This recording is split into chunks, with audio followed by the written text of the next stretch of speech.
जय हिंद बच्चों। एक बार फिर से स्वागत है आपके अपनी ही चैनल अनिल ट्यूटोरियल क्लासेस में। तो बच्चों, जैसा कि आप लोगों ने चैनल का थंबनेल और टाइटल देखा होगा, आपको समझ में ये आ गया होगा कि आज हम लोग क्लास 10 के इकोनॉमिक्स का जो चैप्टर नंबर 2 है उसे पढ़ने जा रहे हैं, जिसका नाम है राज्य एवं राष्ट्र की आय। आप लोगों को मैं बता दूं जानकारी के लिए कि चैप्टर 1 को मैंने पूरा एक्सप्लेन करके बता दिया है बच्चों। उसका ऑब्जेक्टिव भी और शॉर्ट क्वेश्चन तथा लॉन्ग क्वेश्चन जो भी है सभी को मैंने ऑलरेडी यूट्यूब में वीडियो बना के डाला हुआ है। आप लोग चैप्टर 1 देख लीजिएगा, आपको चैप्टर 2 बेहतर तरीके से समझ में आएगा। ठीक है बच्चों, तो चलिए हम लोग वीडियो को शुरू करते हैं। लेकिन वीडियो को शुरू करने के पहले फटाफट से जाइए हमारे चैनल को, अगर आप लोगों ने सब्सक्राइब नहीं किया है तो सब्सक्राइब कर लीजिए, वीडियो को लाइक और शेयर कर दीजिए, क्योंकि आप लोगों का प्यार और समर्थन मिलता है तो हम लोगों को बड़ा अच्छा लगता है बच्चों। तो जाइए फटाफट से हमारे चैनल को सब्सक्राइब और वीडियो को लाइक और शेयर कर दीजिए बच्चों। सिर्फ एक बटन को दबाना है, लेकिन इससे हम लोग को बहुत ज्यादा प्रोत्साहन मिलता है, हम लोग एनर्जेटिक फील करते हैं और बेहतर तरीके से वीडियो बना के देने की कोशिश करते हैं बच्चों। आप लोगों का एक सब्सक्राइब और लाइक हम लोगों के लिए बहुत फायदेमंद होता है। ठीक है बच्चों, तो चलिए अब हम लोग अपने वीडियो पे आते हैं, अपने टॉपिक पे आते हैं बच्चों। देखिए, ये जो क्लास 10 है, क्लास 10 का जो लेसन नंबर 2 है उसका नाम है राज्य एवं राष्ट्र की आय। हम लोगों ने इसके पहले वाले चैप्टर 1 में हम लोगों ने राष्ट्रीय आय पढ़ा है बच्चों। कैसा आय पढ़ा? राष्ट्रीय आय, यानी किसी देश के द्वारा एक वर्ष में उत्पादन और सेवाओं का जो मौद्रिक मूल्य प्राप्त होता है उसको हम राष्ट्रीय आय कहते हैं बच्चों। और राष्ट्रीय आय ही बताता है कि कोई देश कितना विकसित है, कितना डेवलप है बच्चों। ठीक है, और राष्ट्रीय आय का मतलब ये नहीं कि राष्ट्रीय आय बढ़ेगा तो हमारा प्रति व्यक्ति आय भी बढ़ेगा, ये कोई जरूरी नहीं बच्चों। क्योंकि अगर गवर्नमेंट राष्ट्रीय आय का ज्यादा हिस्सा हुआ सुरक्षा पे या ज्यादा हिस्सा हुआ युद्ध में खर्च कर दे तो प्रति व्यक्ति आय नहीं बढ़ेगी, उल्टे गिर जाएगी। इस चीज को ध्यान दीजिएगा। यानी राष्ट्रीय आय बढ़ने से प्रति व्यक्ति आय बढ़े ये कोई जरूरी नहीं है, लेकिन प्रति व्यक्ति आय बढ़ने से राष्ट्रीय आय बढ़ेगी बच्चों। तो चलिए हम लोग अपने टॉपिक को लेते हैं। सबसे पहले हम समझ रहे हैं बच्चों, जब कोई व्यक्ति किसी प्रकार का शारीरिक या मानसिक कार्य करता है। देखिए बच्चों, जैसे मैं अभी पढ़ा रहा हूँ, तो मैं पढ़ा रहा हूँ पूरे महीने पढ़ाने के बाद मान लीजिए मैं ट्यूशन पढ़ाता हूँ या आप लोगों को मैं ऑनलाइन क्लास ले रहा हूँ, तो मैं जो ये मेरा काम जो है मानसिक कार्य बच्चों। ये मैं कोई शरीर से शारीरिक कार्य नहीं कर रहा हूँ, कोई कुदाली वगैरह नहीं चला रहा हूँ, ये दिमागी कार्य है, मानसिक कार्य है। और इस मानसिक कार्य को करने के बदले अगर मैं 1 महीना 2 महीना 6 महीना करने के बाद यूट्यूब हमें कुछ देता है तो वह मेरा क्या हो जाएगा बच्चों? आय हो जाएगा। जब भी कोई व्यक्ति शारीरिक कार्य करे, यानी शरीर से मेहनत करे, जैसे खेतों में काम करना, लेबर का काम करना, अगर कोई व्यक्ति शारीरिक कार्य करता है या मानसिक कार्य करता है, कोई व्यक्ति कंप्यूटर के सामने बैठ के लैपटॉप चला रहा है बच्चों, और वो बहुत सारी चीजों को डील कर रहा था, आप ये मत समझ लीजिएगा, ये मत समझिएगा कि वो मेहनत नहीं कर रहा है बच्चों। वह बहुत ज्यादा मेहनत कर रहा है, क्योंकि उसका काम क्या है बच्चों? मानसिक कार्य, उसका दिमाग पूरा बिजी है। और कोई व्यक्ति कुदाल चला रहा है खेतों में तो वह भी मेहनत कर रहा है, लेकिन वो कैसा मेहनत कर रहा है बच्चों? वह शारीरिक कार्य कर रहा है। आज मुकेश अंबानी, क्या वह मेहनत नहीं करते? वह भी मेहनत करते हैं, उनका मेहनत मानसिक कार्य है बच्चों।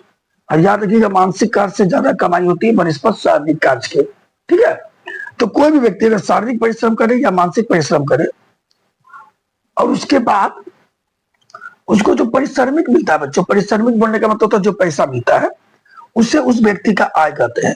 कोई भी शारीरिक या मानसिक कार्य करने के बाद व्यक्ति को जो पारिश्रमिक मिलता है, व्यक्ति को जो मुआवजा मिलता है, जो पैसा मिलता है, उससे हम लोग क्या कहते हैं बच्चों? आय कहते हैं। आय व्यक्ति को ही नहीं, आय वस्तु का भी होता है। ये आपको समझ में आएगा कैसे बता रहे हैं। तो याद रखिएगा, व्यक्ति के शारीरिक और मानसिक कार्य के बदले जो पारिश्रमिक मिलता है, जो पैसा मिलता है, चाहे वो पैसा के रूप में मिले, संपत्ति के रूप में मिले, जमीन के रूप में मिले, अनाज के रूप में मिले, जो भी चीज मिलता है वह उसका पारिश्रमिक जो है वह उस व्यक्ति का आय कहलाता है। अगर मैं 1 महीना ट्यूशन पढ़ा करके किसी से 1,000 रुपया ले रहा हूँ तो वह मेरा क्या हो गया बच्चों? पारिश्रमिक हो गया। मैंने जो ट्यूशन पढ़ाया उसका ट्यूशन फीस मेरा पारिश्रमिक हो गया, जो मेरा आय कहलाएगा। आप अगर किसी दुकान में काम करते हैं और आपको उसके बदले 25,000 रुपया महीना मिलता है तो वो आपका पारिश्रमिक हो गया। यानी आपके मेहनत करने के बाद जो आपको मिल रहा है, जो पैसा मिल रहा है, जो भी पारिश्रमिक मिल रहा है, वो आपकी आय कहलाती है। यानी शारीरिक और मानसिक कार्य के बदले प्राप्त परिश्रमिक को हम लोग व्यक्ति का आय कहते हैं। हर व्यक्ति का आय अलग अलग होता है।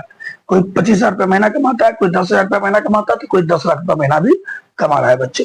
अलग अलग व्यक्ति की आय अलग अलग होती है। विकसित देश के व्यक्तियों की आय विकासशील देश के व्यक्तियों की आय से अधिक होता है। जो डेवलप कंट्री होते हैं, जैसे अमेरिका, अमेरिका डेवलप कंट्री है, वहां के व्यक्ति की आय भारत के व्यक्ति की आय से काफी ज्यादा होगी। विकसित देश के व्यक्तियों की आय प्रति व्यक्ति आय, जिसको पीसीआई कहते हैं, पर कैपिटा इनकम, हमेशा विकासशील देशों से ज्यादा होती है बच्चों। और व्यक्ति की आय का मौद्रिक या वस्तुओं के रूप में हो सकता है। व्यक्ति की आय जो मैंने अभी कहा ना, जो परिश्रमिक मिलता है वो अनाज के रूप में मिल सकता है। कोई व्यक्ति दिन भर काम किया खेतों में, आज जाने से मुझे 5 कट्ठा अनाज मिल गया, वह अनाज उसका परिश्रमिक होता है। ठीक है बच्चों, तो परिश्रमिक जो होता है व्यक्ति की आय मुद्रा के रूप में भी मिल सकता है, और व्यक्ति की आय वस्तु के रूप में भी मिल सकता है। ठीक है ना, आय मौद्रिक भी हो सकता है, आय वस्तु के रूप में भी हो सकता है। जैसे मैं कहीं कोई काम करने गया, मैंने काम किया, काम करने के बाद मुझे आने समय पैसा नहीं दे करके कुछ सामान दे दिया गया। ठीक है, तो वो सामान मेरा क्या हो गया, परिश्रमिक हो गया बच्चों। तो याद रखिएगा, हर चीज का परिश्रमिक अलग अलग होता है। भूमि का परिश्रमिक लगान होता है। सरकार हमसे भूमि पर टैक्स लेती है, राजस्व लेती है ना बच्चों, तो वो राजस्व भूमि का परिश्रमिक है। जिस देश के पास जितनी ज्यादा भूमि है, उस देश का राजस्व उतना ज्यादा उठेगा।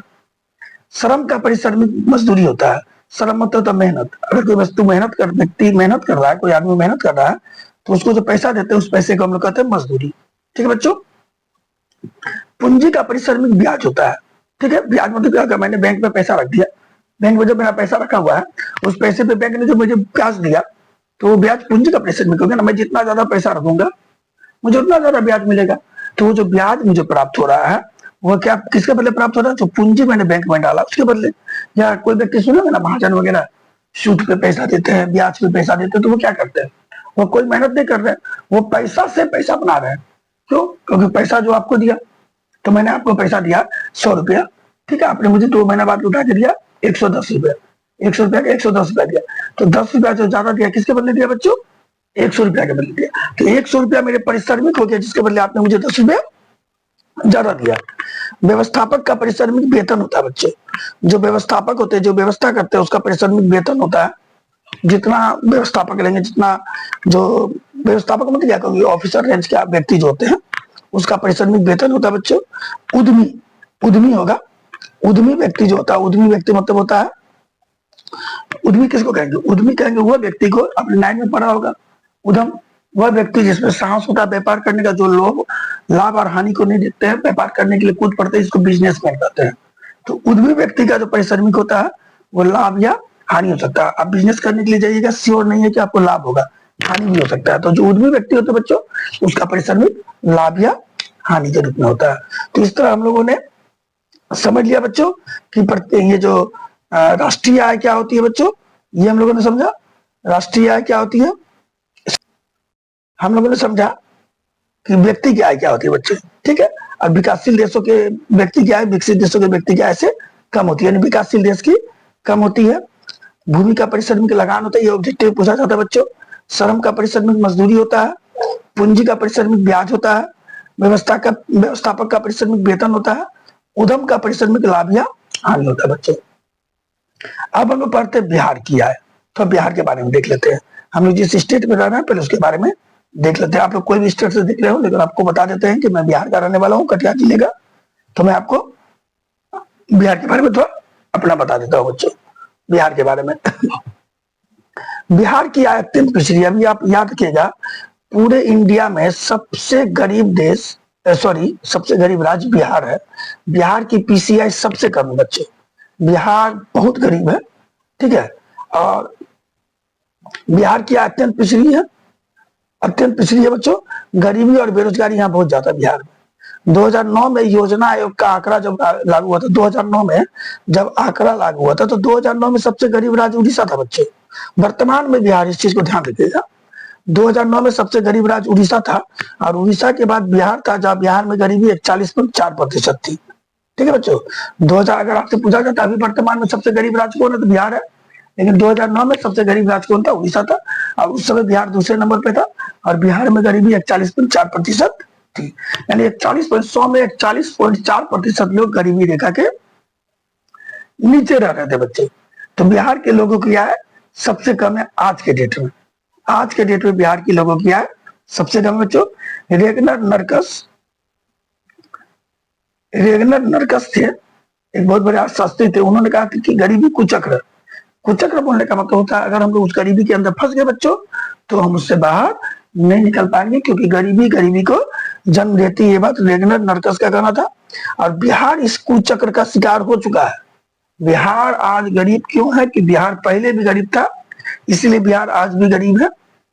ठीक है, नरकस जी का कहना था, रेगनर जी का, कि अगर कोई व्यक्ति एक बार इस गरीबी के कुचक्र में फंस गया तो उससे बाहर नहीं निकल पाएगा, और गरीब व्यक्ति हमेशा गरीब ही रह जाते हैं। ये बात उन्होंने स्पष्ट रूप से कही है। यानी गरीबी को उन्होंने एक कुचक्र कहा है जिसमें एक बार फंस गए तो उससे बाहर निकलना मुश्किल है बच्चों। और बिहार के लोगों की आय कम होने के कारण, देखिए, आय अगर आप 10,000 रुपया महीना कमाइएगा तो निश्चित तौर पर 2,000 बचाइएगा। 20,000 कमाइएगा तो 4,000 बचाइएगा, और 50,000 कमाइएगा बच्चों तो 10,000 बचाइएगा। लेकिन अगर आप 5,000 कमाते हैं तो कितना बचा पाइएगा? 500। ठीक है बच्चे, यानी कमाई आपकी जितनी कम होगी बचत उतनी कम होगी, और बचत जितनी कम होगी फ्यूचर में आने वाले अपनी पीढ़ी को आप उतना कम पूंजी दे पाइएगा, और पीढ़ी को जितना कम पूंजी मिलेगी वो आप उतना छोटा बिजनेस करेंगे, जितना छोटा बिजनेस करेंगे तो छोटे बिजनेस से आप गरीबी के कुचक्र से बाहर नहीं निकल पाएंगे। यानी बिहार के लोगों की आय कम होने का कारण क्या है बच्चों? कि वह बचत भी कम करते हैं, बचत कम करते हैं। बिहार की आय कम है, और कम होने के बिहार के लोगों की बचत भी कम होती है। आमदनी कम होती है, इसके कारण वो बचत कम होती है, जिसके कारण फिर से उनकी आय कम हो जाती है। जिसके कारण फिर से उसकी आय कम हो जाती है, क्योंकि बचत कम हुई बच्चों। तो बचत कम हुई तो अगले पीढ़ी में फिर से आय कम हो जाती है, और वह गरीबी रेखा में ही रह जाते हैं। तो बिहार हम लोग जान रहे हैं कि गरीब राज्य है, और बिहार की पीसीआई आज के डेट में सबसे कम है। पर कैपिटा इनकम, प्रति व्यक्ति आय सबसे कम है, इसलिए बिहार के लोगों की बचत भी कम है, और बचत कम होने के कारण आने वाले समय में उनके पास पैसे भी कम बचते हैं, जिसके कारण वो और भी ज्यादा गरीब रह जाते हैं बच्चे। ठीक है, अब ध्यान दीजिए, सामान्यतः हम सब जानते हैं कि गरीबी गरीबी को जन्म देती है बच्चे, क्योंकि गरीबी गरीबी को जन्म देती है। गरीब व्यक्ति गरीब ही रहते हैं, वो अपने आने वाली पीढ़ी को अच्छी शिक्षा नहीं दे पाते हैं, जिसके कारण उनकी आने वाली पीढ़ी अच्छा एजुकेशन नहीं पा रही है, और इस कारण से वह अच्छे जॉब या अच्छे व्यापार वगैरह में शामिल नहीं हो पा रहे, जिसके कारण वह गरीब रह जा रहे। याद रखिएगा, हालांकि एक चीज तो कहा जाता है कि गरीबी से बाहर निकलने के एकमात्र साधन एजुकेशन यानी शिक्षा है बच्चों। अगर आप हायर एजुकेशन नहीं प्राप्त कर पा रहे, अगर अपने अंदर आज की डेट में तो सुविधाएं ढेर सारी बच्चों, गरीब से गरीब बच्चे भी यूट्यूब वगैरह का यूज करके अपना एजुकेशन प्राप्त कर सकते हैं, लेकिन इसके लिए स्टूडेंट के अंदर इच्छा होनी जरूरी है। ठीक है बच्चों, तो गरीबी गरीबी को जन्म देती है, ये हम लोग सब जान रहे हैं, जिसके कारण आय कम होती है। देखिए, गरीबी का अगर आपकी आमदनी कम है यानी आप गरीब है, अगर आप गरीब है तो आपकी आय कम है, तो गरीबी गरीबी को जन्म देती है, और गरीबी को जन्म देने के कारण आय जो होती है गरीब व्यक्ति की क्या होती है? कम होती है। शिक्षा और अज्ञानता के कारण बच्चे की जन्म दर अधिक होने लगती है। देखिए, आय कम होती है, गरीब व्यक्ति अपने बच्चे को अच्छा एजुकेशन नहीं दे पाते हैं, और इस एजुकेशन की कमी के कारण बच्चों की जन्म दर भी ज्यादा होती है। आप देखिएगा, जो एजुकेटेड परिवार है उनके परिवार में 1 से 2 बच्चे होंगे बच्चे, लेकिन जो पढ़े लिखे नहीं है, जो गरीब फैमिली है, आप लोग देखिएगा उनके एक परिवार में 4 से 5 बच्चे होंगे। ठीक है, तो ऐसे कभी कभी किसी परिवार में तो आप देखिएगा 6, 7, 8 बच्चे तक हो जाते हैं बच्चे। तो इससे क्या होता है? इससे उनकी जो पीढ़ी है वो और गरीब हो जाती है। आप एक बच्चे को अच्छी तरह से नहीं पोस पाल रहे हैं, तो आप 8 बच्चे को कहां से पालिएगा? 5 बच्चे को कहां से पालिएगा? ठीक है बच्चों, तो लोग अशिक्षित और अज्ञानता के कारण लोगों में जन्म दर ज्यादा हो जाती है, लोग अधिक बच्चे को जन्म देने लगते हैं, और यही अधिक बच्चे के जन्म के कारण, बच्चों के अधिक जन्म दर के कारण जनसंख्या बढ़ रही है, और जनसंख्या बढ़ेगी तो 100% पीसीआई घटेगी, और पीसीआई घटेगी तो 100% जो है लोग गरीब का गरीब रह जाएंगे, क्योंकि पीसीआई बढ़ेगी तो ही लोग गरीबी रेखा के बाहर निकल पाएंगे बच्चे। अभी वर्तमान में भारत में 28 राज्य हैं और 8 केंद्र शासित राज्य हैं बच्चे। हाल फिलहाल में आपको मालूम है लद्दाख को शामिल किया गया है। ठीक है, 28 राज्य हैं और 8 जम्मू कश्मीर बीच को छूटा था धारा 370 के बाद। तो भारत में वर्तमान में कितने राज्य बच्चे? 28 राज्य है और 8 केंद्र शासित प्रदेश है, ध्यान दीजिएगा। ठीक है, और इस सभी में 28 राज्य प्लस 8 केंद्र शासित राज्य, पूरा 3600 मिला दिए तो सबसे ज्यादा आय चंडीगढ़ की है बच्चे। चंडीगढ़ केंद्र शासित राज्य है, ठीक है।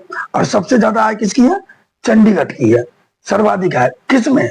राज्य और केंद्र शासित राज्य दोनों को मिला दिया जाए तो, ठीक है। देश की आय निर्धारित करने वाली संस्था का नाम है directorate of economics and statistics. ये एक संस्था है जो देश के लोगों की प्रति व्यक्ति आय यानी पीसीआई निकालती है और राष्ट्रीय आय का आकलन करती है, जो सीएसओ सेंट्रल स्टैटिस्टिक्स ऑर्गेनाइजेशन के अंदर काम करती है बच्चे। तो ये जो directorate of economics and statistics जो है, ये एक ऐसी संस्था है जो देश की आय का निर्धारण करती है। और इसी संस्था ने 2006-07 में एक आंकड़ा जारी किया था, उसमें बताया था कि चंडीगढ़ की प्रति व्यक्ति आय 70,361 रुपए है, जो भारत की सर्वाधिक प्रति व्यक्ति आय वाला क्षेत्र है, केंद्र शासित प्रदेश है। अगर हम लोग केंद्र शासित लेते तो, लेकिन अगर हम लोग पूरे राज्यों की तुलना करें, 28 राज्य को ले, तो 28 राज्यों में गोवा की प्रति व्यक्ति आय सबसे ज्यादा है 54,850 रुपया। और दूसरे नंबर पर है अपना दिल्ली है, जहां की आय है 50,565 रुपया। हाँ, याद रखिएगा बच्चों, ये आंकड़ा जो मैं बता रहा हूँ, ये आंकड़ा का अभी का नहीं है, ये आंकड़ा 2006-07 का है, ठीक है। और इस आंकड़े को जारी करने वाली संस्था का नाम क्या है? Directorate of economics and statistics, ठीक है बच्चों। इन्होंने 2006-07 में आंकड़ा जारी करके बताया कि ये 28 राज्य और 8 केंद्र शासित प्रदेशों में सबसे, उस समय 7 ही था। ये जो 2006-07 था ना बच्चों, उस समय केंद्र शासित प्रदेश की संख्या 7 ही थी बच्चों, ठीक है। उनमें सबसे ज्यादा राष्ट्रीय आय किसकी है? प्रति व्यक्ति आय किसकी बताई गई थी? 70,361 रुपया पर ईयर। याद रखिएगा, पर डे, पर मंथ नहीं, पर ईयर। एक साल में एक व्यक्ति 70,361 रुपया कमाते हैं, ऐसा प्रति व्यक्ति आय का आंकड़ा जारी किया गया था, ठीक है। लेकिन केवल राज्यों की बात की जाए तो राज्यों के अंतर्गत प्रति व्यक्ति आय में सबसे अधिक किसकी है? गोवा की है 54,850 रुपया। और 2 नंबर में क्या है बच्चों? 2 नंबर में दिल्ली है 50,565 रुपया, ठीक है बच्चों। अब अगर आगे देखा जाए, ध्यान दीजिएगा, मैंने भी कहा ना कि ये जो संस्था है बच्चों, ये संस्था directorate of economics and statistics, ठीक है, सीएसओ के अंतर्गत काम करती है, ठीक है। और उसने 2008 में सीएसओ ने आंकड़ा जारी किया, और उसमें गुजरात का विकास दर को 11.05 और बिहार के विकास दर को 11.03% बताया था। और कहा था कि बिहार का विकास दर चमत्कारी विकास दर है। क्यों है बच्चों? क्योंकि बिहार का विकास दर 5.15 माइनस में था, ठीक है। और इससे बढ़ के बिहार का विकास दर 11.03% हुआ, यानी बिहार का विकास दर माइनस से प्लस में गया था नीतीश कुमार जी के नेतृत्व में। इसलिए बिहार के विकास दर को क्या कहा गया है? उस समय नीतीश जी का सरकार आया था, अभी क्या है पता नहीं, लेकिन उस समय उनका सरकार था, 11.03% उनका विकास दर बताया गया था। किस समय? 2008-09 के आंकड़े में बच्चों, ठीक है, जिसको चमत्कारी बताया गया है। पूरे इंडिया के विकास दर में जो बिहार का विकास दर था, उसको चमत्कारी विकास दर बताया गया है 11.03%, जबकि गुजरात का विकास दर 11.05% था, सबसे डेवलप कर रहा था। लेकिन आप पूछिएगा कि गुजरात के विकास दर को चमत्कारी क्यों नहीं बोला गया, जबकि गुजरात तो बिहार से आगे था। तो याद रखिए, गुजरात का विकास दर पहले 10 पॉइंट समथिंग था बच्चों, 10.12 या 13 था, उससे 11.05% आया, यानी प्लस से प्लस में गया। लेकिन बिहार देख लीजिए कहाँ था, माइनस से प्लस में गया बच्चों। इसलिए बिहार के विकास दर को चमत्कारी विकास कहा गया है, इस चीज को याद रखिएगा। और ये आंकड़ा जारी किया था सीएसओ सेंट्रल स्टैटिस्टिक्स ऑर्गेनाइजेशन, ठीक है बच्चों। अब राष्ट्रीय आय के बारे में कुछ देखते हैं हम लोग, ठीक है बच्चों। राष्ट्रीय आय क्या है? याद रखिएगा, राष्ट्रीय आय पर अभी हम लोग व्यक्तिगत आय, व्यक्ति आय पढ़ा, व्यक्ति का आय हम लोगों ने पढ़ा, क्या पढ़ा? अगर कोई व्यक्ति कोई काम करता है, मेहनत करता है, चाहे वह शारीरिक मेहनत करे या फिर मानसिक मेहनत करे, उसके बदले जो उसको पारिश्रमिक मिलता है, वो क्या कहलाता है बच्चों? वो व्यक्ति का आय कहलाता है, ठीक है। लेकिन राष्ट्र की आय का मतलब क्या होता है? राष्ट्र की आय मतलब पूरे देश की आय। अब पूरे देश की आय कैसे निकाली जाती है बच्चों? तो एक वर्ष में कितने समय बच्चों? एक वर्ष में किसी देश द्वारा उत्पादित वस्तुओं और सेवाओं के मौद्रिक मूल्य को एक वर्ष में जब कोई देश अपने यहाँ जितना वस्तु और जितना सेवा इसको उत्पादित करता है, उसके मौद्रिक मूल्य को बच्चों राष्ट्रीय आय का नाम दिया गया है। एक वर्ष में किसी देश द्वारा एक वर्ष में उत्पादित वस्तुओं और सेवाओं के मौद्रिक मूल्य को हम लोग क्या कहते हैं, राष्ट्रीय आय कहते हैं। यानी किसी भी देश में एक वर्ष में अर्जित कुल आय, यानी कोई भी देश एक वर्ष में जो टोटल कुल आय जमा करता है, एक वर्ष में तो देश को कुल आमदनी होती है, उस आमदनी को बच्चों हम लोग क्या कहते हैं, राष्ट्रीय आय कहते हैं। इस चीज को ध्यान में रखिएगा। यानी कह सकते हैं हम लोग कि एक साल में किसी भी देश के द्वारा, किसी भी क्षेत्र के द्वारा उत्पादित वस्तुओं और सेवाओं के मौद्रिक मूल्य या अर्जित कुल आय को हम लोग क्या कहेंगे, राष्ट्रीय आय कहेंगे। यानी उस राष्ट्र का, उस क्षेत्र का राष्ट्रीय आय कहलाएगा बच्चों। ठीक है। और राष्ट्रीय आय देश के आर्थिक विकास को निर्धारित करता है। किसी भी देश की आर्थिक विकास उसके राष्ट्रीय आय पर निर्भर करती है। यानी राष्ट्रीय आय देश की प्रगति को मापने का अच्छा साधन है बच्चों। जिस देश का राष्ट्रीय आय अधिक होगा, हम लोग 100% कहेंगे कि वह देश जो है ज्यादा प्रोग्रेसिव है, ज्यादा डेवलप, यानी वो विकसित देश की श्रेणी में आएगा अगर राष्ट्रीय आय अधिक होती है। यानी राष्ट्रीय आय देश की प्रगति को बताने का एक अच्छा साधन है। अर्थशास्त्र में वितरण की धारणा राष्ट्रीय आय की आकलन में महत्वपूर्ण स्थान रखती है। राष्ट्रीय आय में अर्थशास्त्र में वितरण यानी बांटना, वितरित करना, वह जो है अर्थशास्त्र में राष्ट्रीय आय की आकलन में महत्वपूर्ण स्थान निर्धारित करता है। ठीक है। जिसे हम उत्पादन के विभिन्न साधनों में भागीदारी या हिस्सा लेना कहते हैं। यानी अर्थशास्त्र में वितरण का मतलब होता है उत्पादन के साधनों में भागीदारी या हिस्सा लेना। ठीक है। और ये जो वितरण है, आप उत्पादन के साधनों में जितना भागीदारी लेंगे, जितना हिस्सा लेंगे, तो निश्चित तौर पे आप उतना बिजी हैं इकोनॉमिकल क्षेत्र में, पैसा कमाने के क्षेत्र में। यानी निश्चित तौर पे वह राष्ट्र जो है उतना ज्यादा डेवलप करेगा। तो याद रखिएगा, उत्पादन के साधनों में अर्थशास्त्र का एक महत्वपूर्ण योगदान होता है और उत्पादन के साधनों में वितरण का एक महत्वपूर्ण योगदान होता है। और वितरण का अर्थ होता है उत्पादन के साधनों में भागीदारी या हिस्सा लेना। जितना भागीदारी या हिस्सा लेंगे, उत्पादन का साधन हमारा उतना ज्यादा डेवलप होगा बच्चे। ठीक है। अब आते हैं शुद्ध राष्ट्रीय आय, जिसको NNI कहते हैं, नेट नेशनल इनकम। ठीक है।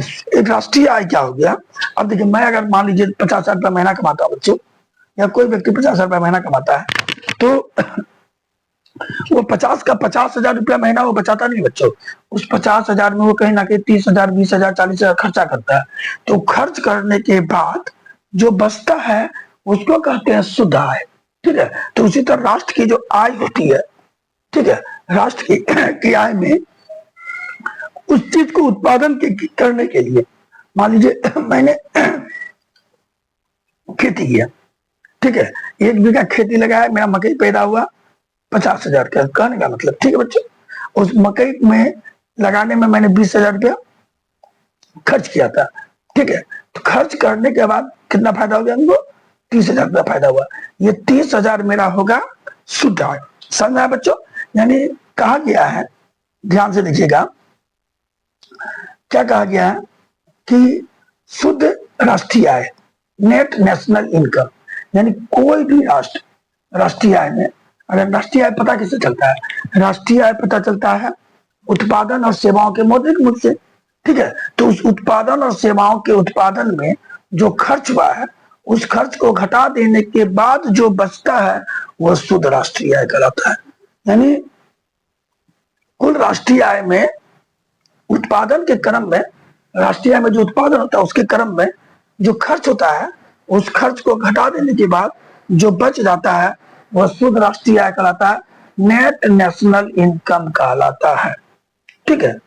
शुद्ध राष्ट्रीय आय में, यानी राष्ट्रीय आय में, मान लीजिए मैंने कोई खेती किया, मैंने बताया ना, जो भी चीज का आप उत्पादन कर रहे हैं, उस उत्पादन करने में जो खर्च होता है, मैंने आलू की खेती की, आलू खाड़ा, आलू बिका 10,000 का, तो भैया 10,000 मेरा आय नहीं हुआ, क्योंकि आलू की खेती करने में मेरा 4,000 रुपया खर्च हुआ है। तो उस 4,000 रुपया को घटा देने के बाद मेरा जो नेट नेशनल इनकम हो गया, यानी नेट आय हो गया, नेट इनकम हो गया, वो 6,000 हुआ।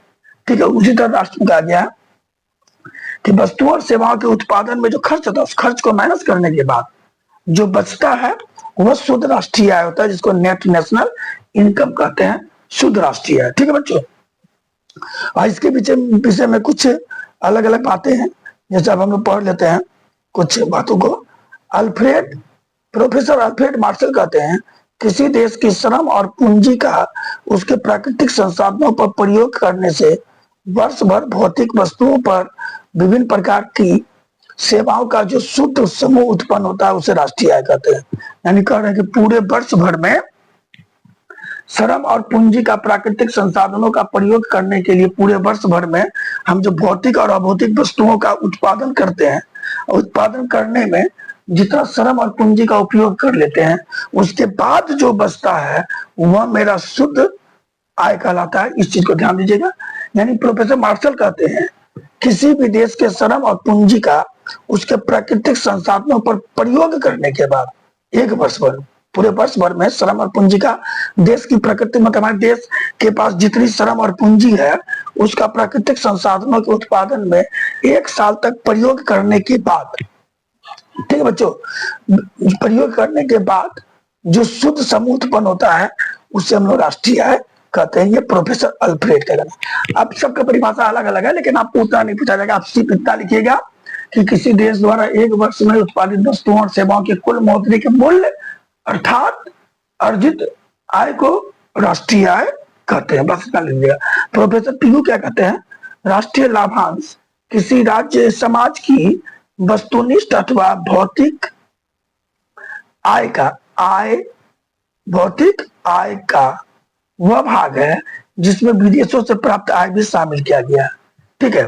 प्रोफेसर पीगू का मानना है कि राष्ट्रीय आय में विदेशों के आय को भी शामिल किया गया है। जो विदेशी व्यापार वगैरह से जो हमको इनकम प्राप्त होती है उसको भी राष्ट्रीय आय में शामिल किया जाता है बच्चों। और राष्ट्रीय आय को मापा जाता है मुद्रा के रूप में। ये बात प्रोफेसर पीगू ने कहा है। प्रोफेसर फिशर कहते हैं वास्तविक राष्ट्रीय आय वार्षिक शुद्ध उत्पादन का वह भाग है जिसका उस वर्ष के अंतर्गत प्रत्यक्ष रूप से उपभोग किया गया है। प्रोफेसर फिशर का कहना है कि वास्तविक राष्ट्रीय आय वार्षिक उत्पादन का वह शुद्ध भाग है जिसका उपयोग उस वर्ष के अंतर्गत प्रत्यक्ष रूप से किया गया है। उस वर्ष के अंतर्गत जिस चीजों का उपयोग प्रत्यक्ष रूप से किया गया है वह जो है बच्चों वह हमारा जो है वह राष्ट्रीय आय पूरे वर्ष भर में शुद्ध रूप से, ठीक है, उत्पादन में जो शुद्ध रूप से हमें आय प्राप्त हुआ, जो प्रत्यक्ष किसी भी चीज के पूरे राज्य में पूरे देश में वस्तुओं और सेवाओं के उत्पादन से जो हमें प्रत्यक्ष रूप से जो आय प्राप्त हुआ है वह आय क्या है, वह आय हमारा राष्ट्रीय आय है। ये प्रोफेसर फिशर कहते हैं। हालांकि ये टॉपिक एग्जाम में इस तरह से नहीं पूछता है बच्चों। ठीक है, राष्ट्रीय आय क्या है मैंने शुरू में बता दिया, आप उसे ही नोट कर लीजिएगा। ठीक है, अब ध्यान दीजिए, ये ध्यान दीजिए बच्चों, भारत में जो है राष्ट्रीय आय के गणना का काम सीएसओ सेंट्रल स्टैटिस्टिक्स ऑर्गेनाइजेशन करता है बच्चों। और इसकी इस कार्य में मदद कौन करता है, मदद करता है केंद्रीय प्रतिदर्श सर्वेक्षण संगठन जिसका नाम है NSSO, national sample survey organisation.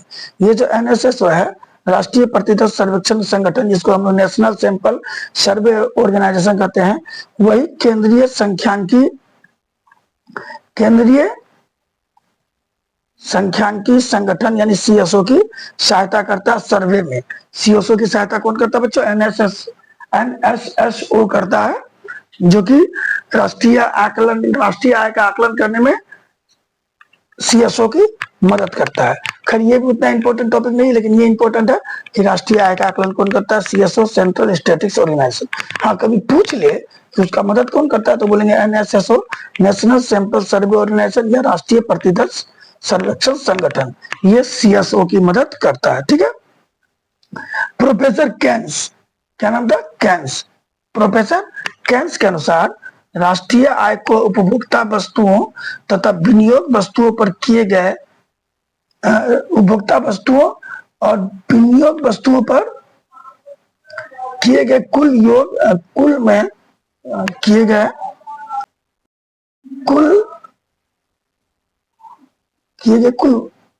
व्यय होगा बच्चों, तो हमेशा मिस हो गया, किए गए कुल व्यय के योग के रूप में व्यक्त किया जाता है। यानी कहने का मतलब होता है राष्ट्रीय आय और विनियोग, यानी विनियोग होता है इन्वेस्टमेंट जिसको हम लोग कहते हैं कुल व्यय, यानी किसी भी उपभोक्ता वस्तु के, मान लीजिए आप कोई बिजनेस शुरू कर रहे हैं, किसी चीज का उत्पादन कर रहे हैं, तो उसके लिए आप इन्वेस्टमेंट कर रहे हैं। वह इन्वेस्टमेंट और आय, इन दोनों का कुल योग जो है बच्चों राष्ट्रीय आय कहलाता है। यानी राष्ट्रीय आय को दर्शाया गया वाई से, वाई बराबर सी प्लस आई। ये फॉर्मूला देने वाले केन्स, प्रोफेसर केन्स ने ये फॉर्मूला दिया है। वाई मतलब होता है नेशनल इनकम, वाई मतलब नेशनल इनकम, यहाँ सी होगा बच्चों नेशनल इनकम मतलब राष्ट्रीय आय, सी मतलब होगा कंजम्पशन एक्सपेंडिचर जिसका होता है उपयोग, उपभोग व्यय खर्च, और आई मतलब होता है इन्वेस्टमेंट जिसको ये कहते हैं हम लोग विनियोग। क्या कहते हैं? विनियोग कहते हैं। तो वाई बराबर सी प्लस आई, यानी एक फॉर्मूला किन्होंने दिया है? ये फॉर्मूला प्रोफेसर केन्स ने दिया है। और उनका कहना है कि राष्ट्रीय आय को उपभोक्ता वस्तुओं तथा विनियोग, उपभोक्ता वस्तुओं मतलब क्या होता है? उपयोग में किए जाने वाले वस्तु, उपयोग में लाए जाने वाले वस्तु जिसका उपयोग हम लोग उपभोक्ता के रूप में करते हैं। उन वस्तुओं और उन वस्तुओं के उत्पादन में जो इन्वेस्टमेंट होता है उनके योग को हम लोग क्या कहते हैं बच्चों? राष्ट्रीय आय कहते हैं। इनका कहना है, ये कहना है प्रोफेसर केन्स का। ठीक है, ये भी कोई वीवीआई टॉपिक नहीं है। वीवीआई टॉपिक आपका मेरे अंदाज से यही निकल कर आ रहा है, हालांकि आप लोग इसको सुन लीजिएगा तो ज्यादा अच्छा रहेगा। अब राष्ट्रीय आय की धारणा को निम्न आयामों द्वारा स्पष्ट किया जाता है। किसी भी देश के राष्ट्रीय आय की धारणा को हम किनके द्वारा स्पष्ट कर सकते हैं बच्चों? तो याद रखिएगा, राष्ट्रीय आय की धारणा को स्पष्ट करने का 3 साधन है। सकल घरेलू उत्पाद, जीडीपी ग्रोस डोमेस्टिक प्रोडक्ट, कुल या सकल राष्ट्रीय उत्पाद जिसको कहते हैं हम लोग ग्रोस नेशनल प्रोडक्ट, जीएनपी। ठीक है, तीसरा होता है शुद्ध राष्ट्रीय उत्पादन, नेट नेशनल प्रोडक्ट जिसको एनएनपी के नाम से भी जानते हैं। यानी राष्ट्रीय आय को निकालने के लिए हम लोगों को 3 धारणाओं को लेकर चलना होगा, 3 आयामों को लेकर चलना होगा, जीडीपी, जीएनपी और एनएनपी। ग्रोस डोमेस्टिक प्रोडक्ट सकल घरेलू उत्पाद,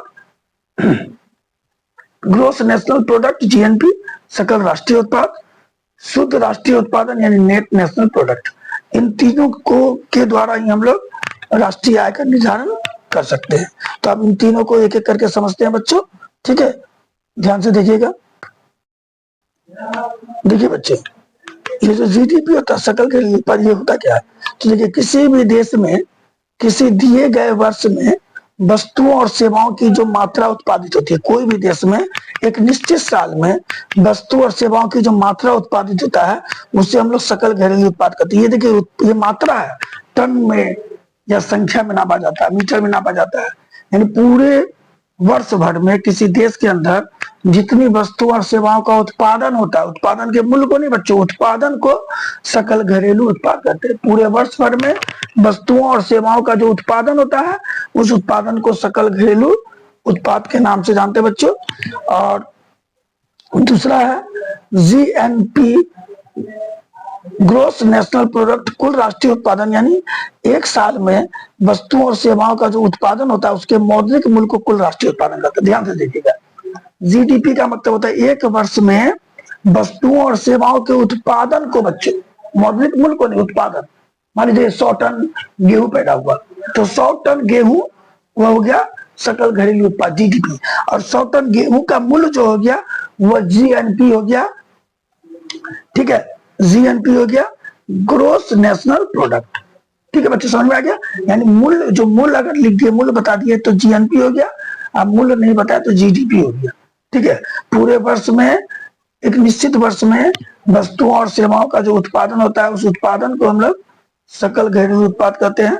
और पूरे वर्ष भर में वस्तुओं और सेवाओं के उत्पादन के मौद्रिक मूल्य को हम लोग जीएनपी के नाम से जानते हैं बच्चों। किसके नाम से जानते हैं? जीएनपी के नाम से जानते हैं। अब है नेट नेशनल प्रोडक्ट, एनएनपी, शुद्ध राष्ट्रीय उत्पाद। यानी कुल राष्ट्रीय उत्पादन में, जो कुल राष्ट्रीय उत्पादन होता है उसमें से किए गए खर्च को घटा देने पर जो टोटल राष्ट्रीय उत्पादन होता है उसमें जो आप खर्च कर रहे हैं, जैसे मान लीजिए जितना उत्पादन हुआ उसमें से जो खर्च किया गया, इन्वेस्ट किया गया, उसको घटा देने के बाद जो शेष बचता है वो शुद्ध राष्ट्रीय उत्पादन होता है। तो आप लोगों को तीनों समझ में आ गया बच्चों। पहला क्या था? जीडीपी। ध्यान से देखिएगा, जीडीपी में क्या कहा गया है? एक वर्ष भर में वस्तुओं और सेवाओं के जो कुल उत्पादन होता है उसको जीडीपी कहते हैं बच्चों, और कुल उत्पादन के मौद्रिक मूल्य को जीएनपी यानी कुल राष्ट्रीय उत्पादन कहते हैं बच्चों।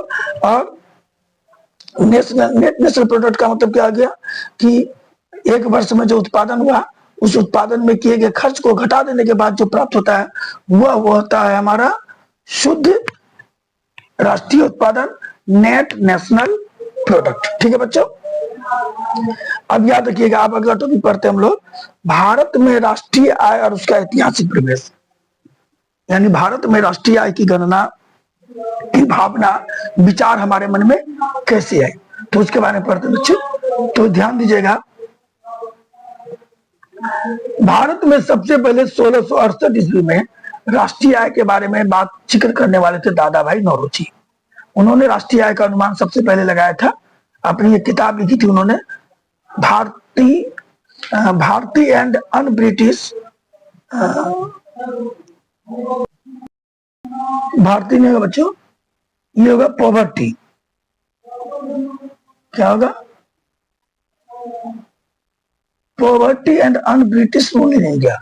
दादा भाई नौरोजी ने 1668 ईस्वी में एक किताब लिखी थी, poverty and un British rule in India.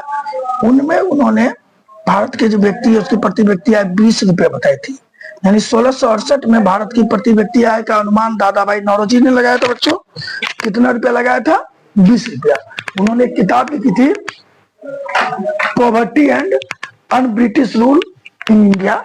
इस किताब में उन्होंने भारत की प्रति व्यक्ति आय 20 रुपया बताई थी 1868 में। उसके बाद प्रति व्यक्ति आय के गणना की भावना भारत के लोगों में शुरू हुई।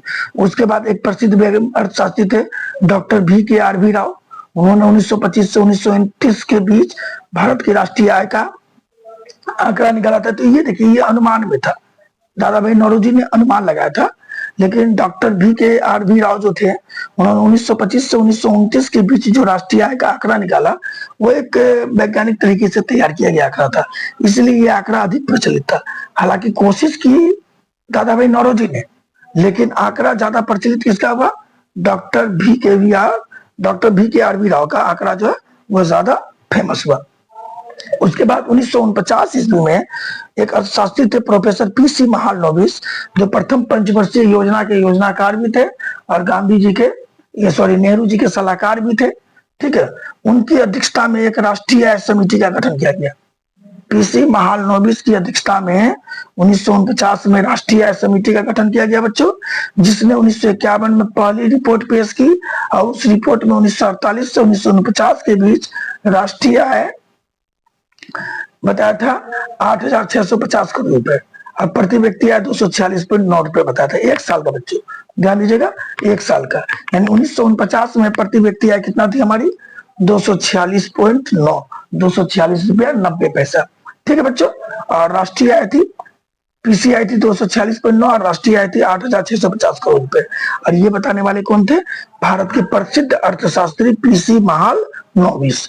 ठीक है, ये आंकड़ा उन्होंने 1949 में पेश किया था। ठीक है, उसके बाद इस पे लोग ज्यादा एक्टिव हो गए, लोग सोचने लगे कि नहीं, राष्ट्रीय आय को और ज्यादा बेहतर तरीके से निकालना चाहिए। तो इसके लिए 1954 में CSO, केंद्रीय सांख्यिकी संगठन सेंट्रल स्टैटिस्टिक्स ऑर्गेनाइजेशन का गठन हुआ बच्चों 1954 में। ये इंपॉर्टेंट क्वेश्चन भी पूछता है कि CSO यानी केंद्रीय सांख्यिकी संगठन का गठन कब हुआ, तो 1954 में। ठीक है बच्चों, और इसका काम ही था राष्ट्रीय आय की गणना करना। इसको CPK का दिया गया था कि देश के राष्ट्रीय आय की गणना करिए, किसी भी सर्वे को करने का काम CSO को सौंपा गया था बच्चों। राष्ट्रीय आय में देश के कुल जनसंख्या, देखिए प्रति व्यक्ति आय निकलती कैसे, प्रति व्यक्ति आय, तो जो देश की कुल जनसंख्या होती है बच्चों, इस कुल जनसंख्या, ठीक है बच्चों, देश की कुल जनसंख्या से राष्ट्रीय आय को अगर हम लोग भाग दे देते हैं, राष्ट्रीय आय को भाग दे देते हैं, तो हमारा जो है वह PCI पर कैपिटा इनकम निकल जाता है। यानी किसी भी राष्ट्र की आय को देश की जनसंख्या से भाग देने पर हमारा प्रति व्यक्ति आय निकल जाता है। विश्व विकास रिपोर्ट 2009 के अनुसार 2007 में भारत की प्रति व्यक्ति आय $950 थी। WTR वर्ल्ड डेवलपमेंट रिपोर्ट, इसमें पेश किया गया था कि 2007 में भारत की प्रति व्यक्ति आय 950 रुपए थी, जो अमेरिका की प्रति व्यक्ति आय की 1/48 रुपए थी। यानी कहने का मतलब था अमेरिका का एक व्यक्ति उतना कमा लेता था जितना भारत का 48 व्यक्ति मिलकर कमाता है। यानी भारत के 48 व्यक्ति की आमदनी के बराबर अमेरिका के एक व्यक्ति की आमदनी थी। 2009 में एक आंकड़ा जारी किया गया जिसमें 2050 में भारत की प्रति व्यक्ति आय $950 बताई गई थी, और उसी समय अमेरिका की प्रति व्यक्ति आय $46,040 बताई गई थी, जो बताता है कि अमेरिका जो है का एक व्यक्ति जो है भारत के 48 व्यक्ति के बराबर कमाता था। उसी तरह इंग्लैंड की भी प्रति व्यक्ति आय $42,740 थी, चीन की प्रति व्यक्ति आय $2,360 थी, और बांग्लादेश की प्रति व्यक्ति आय $870 थी। ठीक है बच्चों, ये सर्वे कब का है? ये सर्वे है 2009 का, ठीक है, लेकिन इसमें रिपोर्ट पेश किया गया 2007 का। 2009 में 2007 का रिपोर्ट पेश किया था, ठीक है, जिसमें भारत की प्रति व्यक्ति आय $950 बताई गई थी, जो अमेरिका की प्रति व्यक्ति आय का 1/48वां भाग था। यानी अमेरिका का एक व्यक्ति उतना कमा लेता है जितना भारत का 48 व्यक्ति मिलकर कमाते थे। ठीक बच्चों, और एक चीज ध्यान दीजिएगा, प्रति व्यक्ति आय जानकर हम यह तो अनुमान लगा सकते हैं कि वहां के लोगों का जीवन स्तर कैसा होगा, जीवन स्तर के बारे में जानकारी प्राप्त कर सकते हैं। अगर मान लीजिए हमारे नजर में एक बात है कि एक डीएम का लाइफ स्टाइल, ठीक है, और एक टीचर के लाइफ स्टाइल में आकाश जमीन के अंतर होगा। क्यों होगा? क्योंकि डीएम का पीसीआई जो है बच्चों वो ज्यादा होगा, और टीचर का पीसीआई जो है कम होगा। इनका लिविंग स्टाइल कुछ अलग होगा। तो प्रति व्यक्ति आय जानकर हम ये पता लगा लेंगे कि उनकी आमदनी कितनी है, उनकी कमाई कितनी है, और जब हम ये जान जाएंगे तो हम क्लियरली स्पष्ट रूप से उसके जीवन का रहन सहन जान सकते हैं बच्चों कि वह कैसे रहता है, उसका लाइफ स्टाइल क्या है। ठीक है, अब राष्ट्रीय आय की गणना कैसे की जाती है? राष्ट्रीय आय की गणना कैसे करेंगे इसके बारे में हम लोग देख लेते हैं बच्चों। तो ध्यान दीजिएगा, राष्ट्रीय आय की गणना के कई विधि है। सबसे पहला विधि है बच्चों उत्पादन गणना विधि। उत्पादन गणना विधि में क्या किया जाता है? उत्पादन गणना विधि में क्या जाता है कि जो राष्ट्र में जो उत्पादन हो रहा है, चाहे वो उत्पादन वस्तु का हो या उत्पादन सेवा का हो, ठीक है, इस वस्तु और सेवा का जो उत्पादन होता है उसका मौद्रिक मूल्य निकाल करके हम लोग राष्ट्रीय आय की गणना कर सकते हैं। यानी राष्ट्र में उत्पादित वस्तुओं और सेवाओं के मौद्रिक मूल्य के द्वारा हम लोग राष्ट्रीय आय की गणना कर सकते हैं कि जब इस देश का उत्पादन इतना हो रहा है, इस देश में इतना गेहूं, इतना चावल, इतना मक्का, इतना गाड़ियां चल रही, तो 100% इससे कितना राष्ट्रीय आय होगा इसका अनुमान लगाया जा सकता है। यानी वस्तुओं और सेवाओं के उत्पादन के द्वारा उसके मौद्रिक मूल्य को अनुमान में लगा करके हम लोग राष्ट्रीय आय की गणना कर सकते हैं। दूसरा होता आय गणना विधि। जब राष्ट्र की प्रति व्यक्ति आय यानी प्रति राष्ट्र के व्यक्तियों की आय पीसीआई के द्वारा, पीसीआई निकाले, प्रति व्यक्ति आय निकाल के जब हम लोग राष्ट्रीय आय की गणना करते हैं तो उसको हम लोग कहते हैं आय गणना विधि। यानी एक तो हो गया उत्पादन के आधार पर हमने राष्ट्रीय आय निकाला, किसी भी देश में जितनी वस्तु और सेवा का उत्पादन हुआ उसके मौद्रिक मूल्य को निकाल के राष्ट्रीय आय निकाला।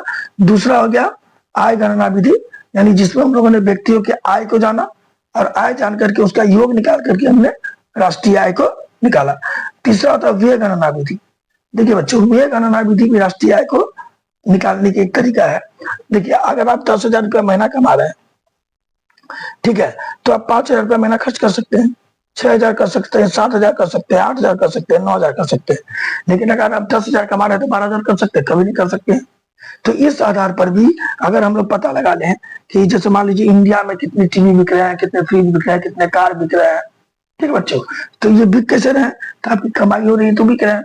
तो व्यय के आधार पर, खर्च के आधार पर भी हम लोग राष्ट्रीय आय की गणना कर सकते हैं, और खर्च के आधार पर जो राष्ट्रीय आय की गणना की जाती है उस विधि को हम लोग कहते हैं बच्चों व्यय गणना विधि। अगला है बच्चों मूल्य योग विधि। मूल्य योग विधि यानी जब राष्ट्रीय आय की गणना वस्तुओं द्वारा उत्पादित मूल्य के आधार पर हो, जब राष्ट्रीय आय की गणना वस्तुओं द्वारा उत्पादित मूल्य के आधार पर हो तो उसको हम लोग मूल्य योग विधि कहते हैं बच्चों। अगला व्यवसायिक गणना विधि। व्यवसायिक संरचना के आधार पर जब राष्ट्रीय आय की गणना हो, यानी बिजनेस डेवलप हो रहा है, उद्योग खुल रहे हैं, फैक्ट्रियां खुल रही हैं, इनके आधार पर जब हम राष्ट्रीय आय की गणना करते हैं तो उसको हम लोग कहते हैं बच्चों व्यवसायिक गणना विधि। तो हम लोगों ने देखा कि राष्ट्रीय आय की गणना करने के कई तरीके हैं बच्चों। राष्ट्रीय आय की गणना करने के कई तरीके हैं, जिनमें पहला आता है आय उत्पादन गणना विधि, दूसरा आय गणना विधि, व्यय गणना विधि, मूल्य योग विधि और व्यवसायिक गणना विधि बच्चों। ठीक है, अब आते हैं ये भी इंपॉर्टेंट टॉपिक, इसको आप देख लीजिए। कई बार क्वेश्चन पूछा है कि राष्ट्रीय आय की गणना में कौन सी कठिनाई होती है। तो राष्ट्रीय आय की गणना में सबसे पहली कठिनाई होती है आंकड़ों को एकत्र करना। ठीक है बच्चों, पूरे देश की राष्ट्रीय आय को निकालने के लिए हम लोगों को कई आंकड़ों को एकत्र करना पड़ता है, और पूरे देश की राष्ट्रीय आय के आंकड़ों को एकत्र करना काफी कठिन होता है। सही आंकड़ा अगर कोई नहीं दिया, अगर कोई सही आंकड़ा नहीं देता, कम दे देता या बेसी दे देता है, तो ऐसे में बच्चों राष्ट्रीय आय की सही जानकारी नहीं मिल पाती है। क्योंकि राष्ट्रीय आय निकलेगा कैसे? देश के पूरे लोगों की आय जान लिए, जान करके उसको जोड़ दिया, राष्ट्रीय आय निकल गया। तो इसके लिए सबसे आंकड़ा लेना पड़ता है, डाटा लेना पड़ता है बच्चों। उन आंकड़ों को एकत्र करके हम लोग राष्ट्रीय आय निकालते हैं। अगर आंकड़ा बताने में कोई गलत का बता दिया, कोई गलत तकनीक बता दिया, कोई गलत चीज बता दिया, तो सही सही राष्ट्रीय आय की गणना नहीं हो पाएगी। और जब सही राष्ट्रीय आय की गणना नहीं हो पाएगी बच्चों, तो कहीं ना कहीं हम लोगों को जो कोई भी सही जानकारी मिलने में काफी असुविधाएं होंगी बच्चों। ठीक है। और दूसरा होता है दोहरे गणना की संभावना। क्या जी बच्चा? पहला तो समझ में आ गया, आंकड़ों को एकत्र करने में कठिनाई हुई क्योंकि पूरे देश का आंकड़ा एकत्र करना थोड़ा मुश्किल है। दूसरा कठिनाई होता है बच्चों, दूसरा कठिनाई होता है दोहरे गणना की संभावना। यानी पूरे देश की आय को प्राप्त करना, एकत्र करना आसान नहीं बच्चों। कभी कभी एक ही आय क्या होता है, दो बार गिन ली जाती है, तो या दो से अधिक बार हो जाता है। एक ही आय, मान लीजिए मैंने एक घर में सर्वे करने गया, मैंने पत्नी से पूछा तो पत्नी ने भी बता दिया, गलती से मैंने पति से पूछा तो पति ने ही बता दिया, और उसका हमें दो चार्ट तैयार कर लिया। ठीक है, तो इससे दोहरी गणना हो जाती है। या कभी कभी एक ही चीज का गणना एक से अधिक बार हो जाता है, एक से अधिक बार हो गया तो ऐसे में क्या हो जाता है, गणना दो बार हो जाती है, जिससे हम लोगों को वास्तविक आय की जानकारी नहीं होती है। क्योंकि गणना मतलब तो सर्वे, अब हम सर्वे करने के लिए गए हैं और एक ही चीज की जानकारी हमको उस परिवार के दो व्यक्ति में अलग अलग तरीके से दे दी, तो हम तो दो बार लिख दिए। ठीक है बच्चों, जैसे दो बार लिखे तो डाटा तो उस घर का डाटा सीधे दो बनाओगे ना बच्चों, जिससे राष्ट्रीय आय का सही सही जानकारी नहीं मिल पाता बच्चों। तीसरा होता है मूल्य मापन में कठिनाई। क्या जी बच्चों? मूल्य मापन में कठिनाई। तो उत्पादित वस्तुओं और सेवाओं का जो बाजार मूल्य है, उस बाजार मूल्य को निकालना, बाजार मूल्य में काफी उतार चढ़ाव होता है। आप लोग देखे होंगे कि कभी कभी वस्तुओं की कीमतें बढ़ जाती है, कभी कभी वस्तुओं की कीमतें गिर जाती है बच्चों। ठीक है, किसी साल आप देखिएगा गेहूं 30 टका किलो बिक रहा है, तो कभी गेहूं 10 टका किलो बिक जाता है। किसी साल आलू ऐसा हो जाता है कि किसान सड़कों पर ही आलू फेंक के चल जाते हैं, उनको सही दाम नहीं मिल पाता है। तो ऐसे में जब सही मूल्य नहीं होता है तो सही जानकारी भी नहीं हो पाती। इसके अलावा उत्पादित वस्तुओं को ना कई स्तरों से गुजरना पड़ता है। उत्पादक से लेकर रिटेलर तक, कस्टमर तक आने में बीच में कई स्तर आते हैं, कई दुकानदार आते हैं। ठीक है, जिसके कारण मूल्य में काफी उतार चढ़ाव देखने को मिलता है।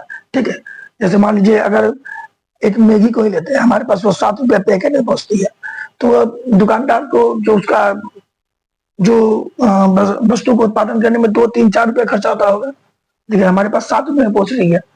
ठीक है, जिसके कारण एग्जैक्ट मापन में सही जानकारी उनको नहीं मिल पाती है, जबकि कई स्तरों से गुजरना पड़ता है। ठीक है, जिसके कारण मूल्य मापन में कठिनाई होती है।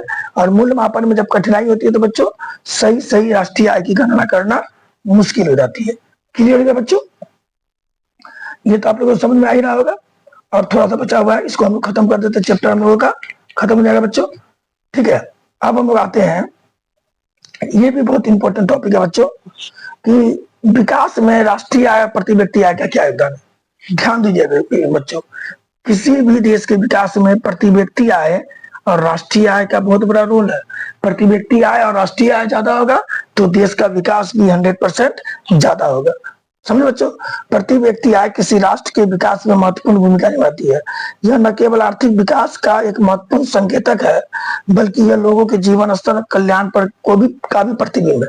ध्यान दीजिएगा, राष्ट्रीय आय जो है न केवल यह बताता है कि देश का आर्थिक विकास हो रहा है, बल्कि यह बताता है कि वहां के लोगों का जीवन स्तर प्रति व्यक्ति आय, केवल देखिए प्रति व्यक्ति आय ज्यादा होगा तो ये केवल प्रति व्यक्ति आय का ज्यादा होना आपको ये नहीं बताएगा कि देश जो है आर्थिक विकास कर रहा है, ये आपको यही बताएगा कि वहां के लोगों का जीवन स्तर हाई क्वालिटी का है। ठीक है, आप मारुति यूज करिएगा इंडिया में रखे तो अमेरिका वाले टेस्ला यूज करते हैं।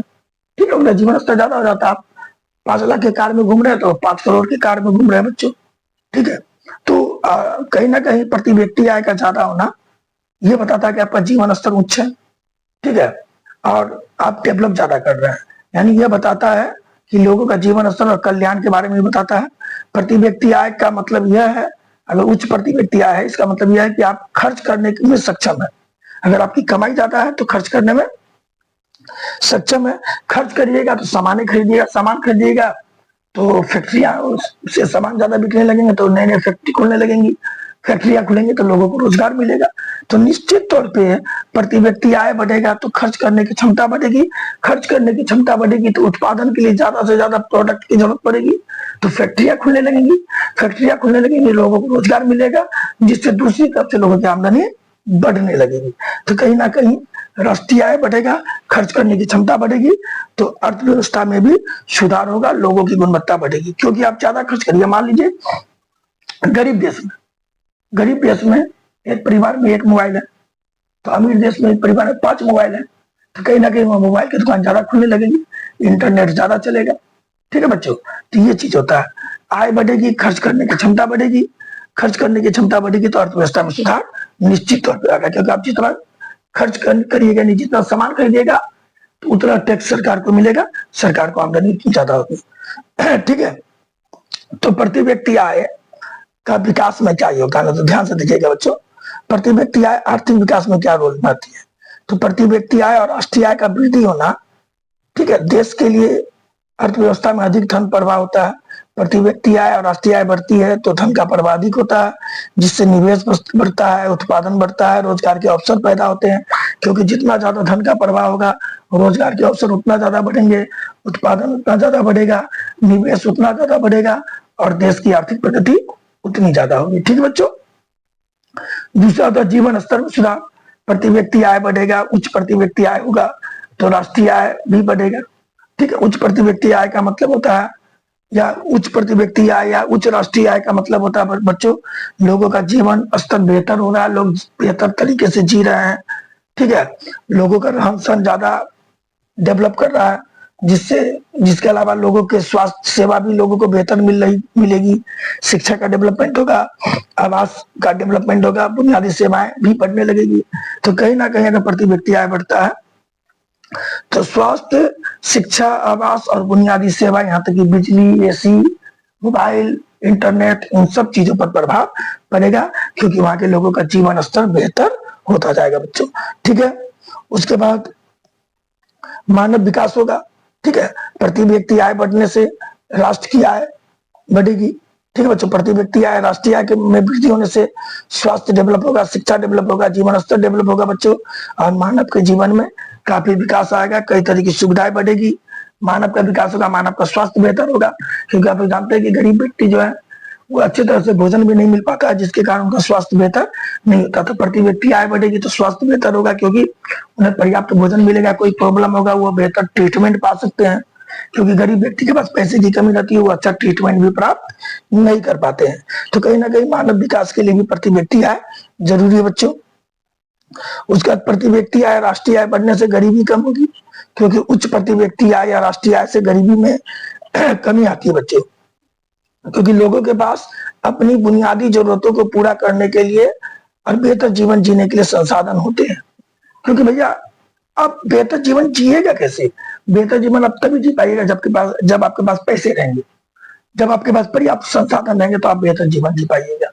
ठीक है बच्चों, तो बेहतर जीवन जीने के लिए क्या चाहिए, पैसा चाहिए, और प्रति व्यक्ति आय या राष्ट्रीय आय अधिक होगा तो निश्चित तौर पर आपके पास जो जीवन जीने के लिए जो संसाधन है, उस संसाधनों का बेहतर तरीके से उपयोग कर पाइएगा, और आपका जीवन स्तर में सुधार होगा, आपका रहन सहन बढ़ेगा, आप गरीबी से मुक्ति पाइएगा।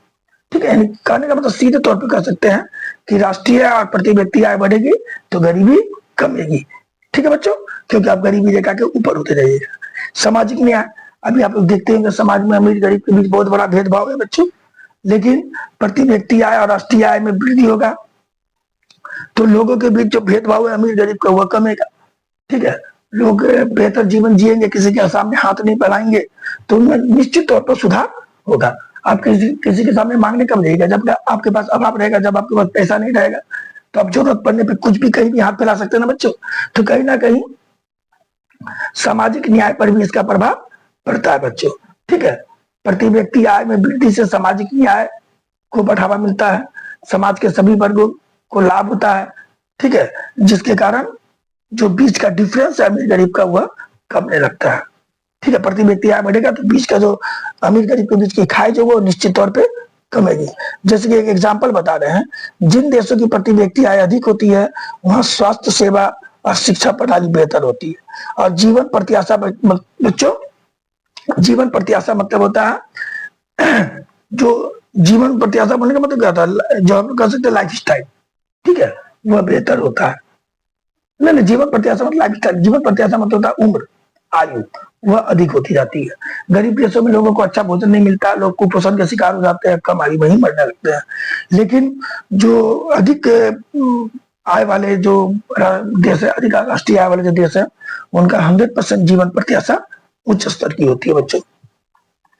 उच्च प्रति व्यक्ति आय वाले देशों में सरकारें सार्वजनिक सेवाओं, बुनियादी ढांचे और अनुसंधान में अधिक निवेश करती है। देखिए, अगर राष्ट्रीय आय ज्यादा होगा, देश की राष्ट्रीय आय बढ़ेगी, तो सरकार जो है उनकी सार्वजनिक सेवाएं बढ़ेगी, ठीक है।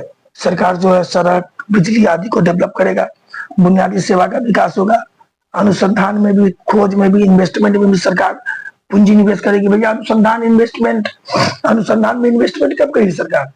जब उनके पास जरूरत से ज्यादा पैसा होगा।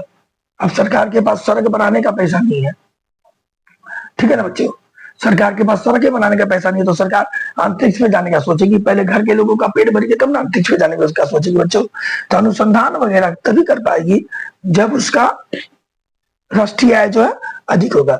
यानी कहीं ना कहीं अगर प्रति व्यक्ति आय और राष्ट्रीय अधिक होता है तो सरकारी सेवाएं बढ़ती है, बुनियादी ढांचे डेवलपमेंट होते हैं, जैसे बिजली, सड़क, परिवहन, ये सब की सुविधाएं डेवलप होती है, और अनुसंधान कार्य में भी सरकार इन्वेस्टमेंट करती है, ठीक है बच्चों। और प्रति व्यक्ति आय में वृद्धि से लोगों का जीवन बेहतर होता है बच्चों, लोग सुविधापूर्ण जीवन जीते हैं, लोग अधिक खुश रहते हैं, लोग संतुष्ट रहते हैं, ठीक है। उनके मन में कोई ग्लानि नहीं रहती, वो सोचते हैं कि अगर हमको कुछ भी करने का मन है तो भैया आप कब कर पाइएगा। अगर आपको अभी मान लीजिए कहने का मतलब अभी कुछ ड्रेस खरीदना है, कुछ अच्छा कपड़ा खरीदना है, तो भैया आपके पास पैसा होना चाहिए। अगर पैसा नहीं रहेगा तो आप अपने मन को मार दीजिएगा। आप मन को मार के जिएगा तो आप क्या रहिएगा बच्चों? दुखी रहिएगा। तो कहीं ना कहीं प्रति व्यक्ति आय अगर अधिक होती है तो लोग अपने मन को मारते नहीं। लोगों की इच्छा अगर अच्छी चीजों की होती है तो तुरंत कर लेते हैं। आप चाह कर भी अगर पैसा कम है, आपके प्रति व्यक्ति आय कम है, राष्ट्रीय आय कम है, तो आप चाहकर सरकार ना आपका विकास कर पाएगी। अब प्रति व्यक्ति आय कम रहेगा तो आप अपना भी विकास नहीं कर पाइएगा। राष्ट्रीय आय कम रहेगा तो सरकार देश का विकास नहीं कर पाएगी, और प्रति व्यक्ति आय कम रहेगा तो आप अपना विकास नहीं कर पाएगा, और संतुष्ट जीवन भी नहीं जी पाएगा। तो इससे निष्कर्ष यह निकलता है बच्चों कि प्रति व्यक्ति आय किसी राष्ट्र के विकास का महत्वपूर्ण संकेतक है, ठीक है। प्रति व्यक्ति आय या राष्ट्रीय आय भी लिख सकते हैं इसको। यह न केवल आर्थिक विकास के लिए महत्वपूर्ण संकेतक है, बल्कि यह लोगों के जीवन स्तर, कल्याण को भी बताता है। यानी प्रति व्यक्ति आय रहेगा अच्छा तो जीवन स्तर उच्च रहेगा, कल्याण की भावना भी उच्च रहेगी। और उच्च प्रति व्यक्ति आय का मतलब होता है लोग अधिक खर्च करने में सक्षम है, यानी कहीं ना कहीं राष्ट्र की गुणवत्ता में, कमाई में काफी परिवर्तन पड़ने वाला है बच्चों। इस तरह आज हम लोगों का लेसन 2 जो है, जो इकोनॉमिक्स का लेसन 2 है बच्चों, वो हमारा क्लियर हो गया, यानी लेसन 2 कंप्लीट हो गया बच्चों। मैंने पूरा एक्सप्लेन करके आप लोगों को बता दिया है, और इससे बाहर का क्वेश्चन नहीं आएगा। ये 110% मैं आपको लिख कर देता हूं। अगर आप ये वीडियो देख लेते हैं, क्वेश्चन इसी के अंदर का आएगा बच्चों। और मैं इसके बाद आप लोगों को ऑब्जेक्टिव का और शॉर्ट तथा लॉन्ग क्वेश्चन का वीडियो प्रोवाइड करा दूंगा बच्चों, ठीक है। अगर आपको हमारा वीडियो अच्छा लगा हो तो हमारे चैनल को सब्सक्राइब, वीडियो को लाइक और शेयर कर दीजिए बच्चों। हो सके तो बेल आइकन भी दबा दीजिए ताकि टाइमली हमारा नोटिफिकेशन मिलता रहे। आपके सब्सक्राइब करने से और आपके लाइक करने से हम लोगों को खुशी मिलती है बच्चों। हम लोगों को मिलता है कि नहीं, कहीं ना कहीं हमें अंदर से सपोर्ट मिल रहा है, हम लोगों को सपोर्ट दिया जा रहा है बच्चों। पब्लिक में या विद्यार्थी हमें पसंद कर रहा है बच्चों, ठीक है। फटाफट से जाइए चैनल को सब्सक्राइब, वीडियो को लाइक और शेयर कर दीजिए बच्चों।